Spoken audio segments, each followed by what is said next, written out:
तो देखो, ये जो हमारा यूनिवर्स है ना, ये इतना बड़ा है कि इसे इमेजिन करना भी मुश्किल है। लेकिन यही बात निराशाजनक भी है।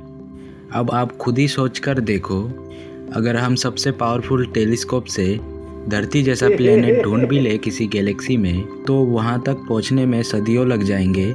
यानी किसी भी इंसान के लिए ये गैलेक्सी छोड़कर जाना इम्पॉसिबल है। हम सब जानते हैं कि हमारी जो धरती है वो मिल्की वे गैलेक्सी में मौजूद है, और मिल्की वे के सबसे पास जो गैलेक्सी है वो है Andromeda Galaxy, approx 2.5 million light years दूर। तो फिर अगर हम एक स्पेस क्राफ्ट यूज़ करें वहाँ तक जाने के लिए, और जो एक स्पेस क्राफ्ट की स्पीड होती है 28,000 किलोमीटर प्रति घंटा, इस स्पीड से वहाँ तक जाने में लगभग 94.5 बिलियन ईयर्स लग जाएंगे। अगर मान लो हम लाइट की स्पीड से भी जाए तो हमें 2.5 मिलियन ईयर्स लग जाएंगे।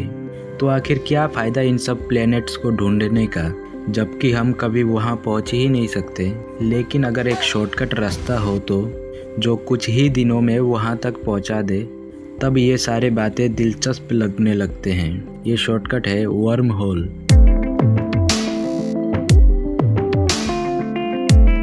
सबसे पहले समझते हैं कि वर्म होल काम कैसे करता है। अब सोचो, तुम्हारे पास एक कागज़ है, एक कोने पर धरती बना हुआ है और दूसरे कोने पर एंड्रोमेडा गैलेक्सी। तो अगर हम सीधा जाएंगे तो हमें पूरा रास्ता तय करना पड़ेगा। लेकिन हम कागज़ को मोड़ दें और दोनों कोने को आपस में जोड़ दें, तो फिर हम बस इसमें एक छेद करके दूसरी तरफ जा सकते हैं। बस इसी आइडिया को वर्म होल कहा जाता है।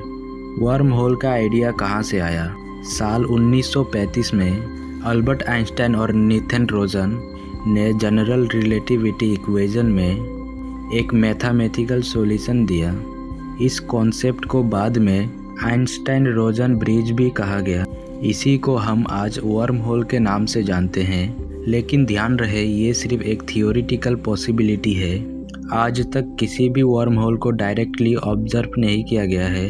कुछ थियोरिटिकल मॉडल के हिसाब से ब्लैक होल को एक एंट्री पॉइंट माना जा सकता है और वाइट होल को एग्जिट पॉइंट, और इन दोनों का बीच का टनल ही वर्म होल हो सकता है।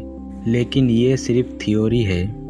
ना वाइट होल का डायरेक्ट प्रूफ मिला है और ना ही किसी वर्म होल का। ये हमें बताता है कि शायद यूनिवर्स में ऐसे शॉर्टकट हो सकते हैं जो हमारे सोच से भी बाहर है। लेकिन याद रखना, ब्लैक होल प्रूव किया जा चुका है। वर्म होल और वाइट होल अभी भी थ्योरिटिकल कॉन्सेप्ट है। हो सकता है फ्यूचर में साइंस इनका राज खोल दे।